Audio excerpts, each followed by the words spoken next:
शहर के बहादुरगढ़ रोड पर स्थित कलालों के मकबरों में करीब 381 साल का इतिहास छिपा है। इनको संजोने के लिए सरकारों की तरफ से लाखों रुपए खर्च तो किए गए हैं, लेकिन आज भी इनकी हालत जीर्ण शीर्ण है। लेकिन इस प्रेम प्रसंग से जुड़ी कहानी के पीछे का दर्द छिपा हुआ है। इस पटकथा की नायिका बुआ, जिसने न कि केवल अपने प्रेमी की याद में एक कब्र बनवाई थी, बल्कि यहाँ एक तालाब भी बनवाया था, जहाँ पर वह दोनों अक्सर चांदनी रातों में मिला करता थे। बस अब केवल उन दोनों से जुड़ी गुमनाम यादें ही झज्जर में शेष बची है। बुआ हसन तालाब पर आने वाले चंद लोगों द्वारा एक सच्ची प्रेम कथा के रूप में याद किया जाता है।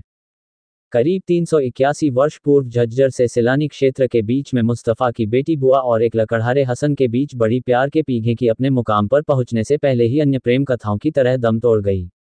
दोनों के बीच के प्यार की पींग बढ़ने की दस्तक वर्ष 1635 की एक शाम से हुई, जब 16 वर्षीय बुआ अपने सफ़ेद घोड़े पर सवार होकर घर से निकली थी। बताते हैं कि सूरज पश्चिम की ओर बढ़ रहा था और बुआ का घोड़ा गति पकड़ था। इसी बीच झाड़ियों में हुई एकाएक आहट को सुनकर बुआ का घोड़ा सन होकर रुक गया। इससे पहले कि बुआ कुछ समझ पाती, घोड़े ने अपने आगे के दोनों पैरों पर उठा लिए।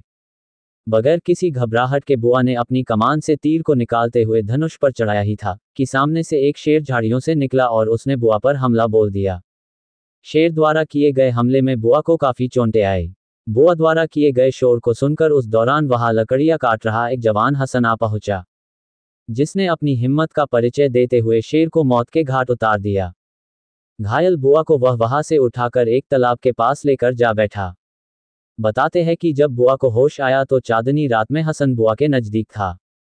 बस यहीं से दोनों में प्यार की शुरुआत हुई। अगले दिन हसन की वापसी के समय में जब उसके परिवार ने उसकी इस मदद की एवज में इच्छा पूछी तो हसन ने बुआ का हाथ मांगते हुए उसे अपना जीवन साथी बनाने की बात कही। कुछ दिनों के बाद एक दिन मुस्तफ़ा ने हसन को बुलाकर उसे राजा की सेना में भर्ती होने के लिए कहा और उसे युद्ध में सेना के साथ भेज दिया, जहां उसकी मृत्यु हो गई। जब बुआ को इस दर्दनाक घटना की जानकारी मिली तो वह सदमे में आ गई। उसने अपने प्रेमी हसन को उसी तालाब के पास ही दफनाया जहां वे अक्सर मिला करते थे। बुआ ने अपने प्रेमी की याद में एक कब्र का निर्माण भी करवाया। बुआ को भी हसन की कब्र के साथ ही दफनाया गया ताकि वे दोनों इस जहां में तो बेशक नहीं मिल पाए, लेकिन दूसरे जहां में आपस में जरूर मिल सके। नमस्कार दोस्तों, झज्जर के मकबरे ऐतिहासिक हैं और यहाँ पर अब रेनोवेशन का काम शुरू हो चुका है। आपको बता दें कि मंगल पांडे फिल्म की शूटिंग यहाँ तब हुई, उस समय ये झज्जर के मकबरे ज्यादा ऐतिहासिक हो गए थे।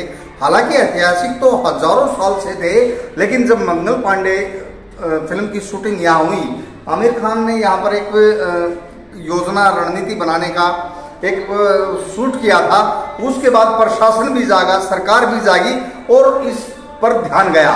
इसके अलावा यहाँ पर कुछ कर्मचारी भी रखे गए इसकी साफ सफाई के लिए। आप देख सकते हैं ये मकबरे हैं और लगातार ये उपेक्षा का शिकार यहाँ पहले से होते रहे हैं। अब प्रशासन ने सुध ली है इनकी और करीब 35 लाख रुपए की लागत से इन मकबरों का रेनोवेशन, सुंदरीकरण किया जा रहा है। आप देख सकते हैं यहाँ की रेलिंग, घास कटाई और ये देख सकते हैं मज़ारे हैं, ऐतिहासिक मज़ारे हैं। ये कोई विशेष ही व्यक्ति हुए होंगे जो जिनकी मकबरों में ये मज़ारे हैं। दोस्तों, ये भी उखड़ी हुई है। इनको सुधारने का काम प्रशासनिक स्तर पर पुरातत्व विभाग की ओर से अब किया जाएगा। नमस्कार।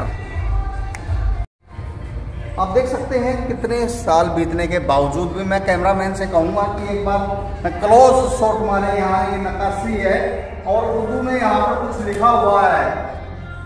आप देख सकते हैं आज भी कितनी ताज़ा है, लगता है कि अभी हुई, लेकिन समय की मार ने, मौसम के प्रभाव ने और जो इसकी ध्यान नहीं दिया गया, प्रशासनिक उपेक्षा, सरकारों की उपेक्षा के चलते धूमिल हो गई हैं यहाँ की नक्काशियाँ। लेकिन आप देख सकते हैं आज भी इनकी नक्काशी बड़ी शानदार है, बड़ी जानदार हैं और हजारों साल बीतने के बावजूद भी नक्काशी यूं की यूं बनी हुई है। ज़रूरत है हमें अपने संस्कृति सभ्यता को संजोने की, उसको संभाल कर रखने की। तो आप सभी से ये रिक्वेस्ट है, जो भी यहाँ टूरिस्ट आते हैं, इस वीडियो के माध्यम से मैं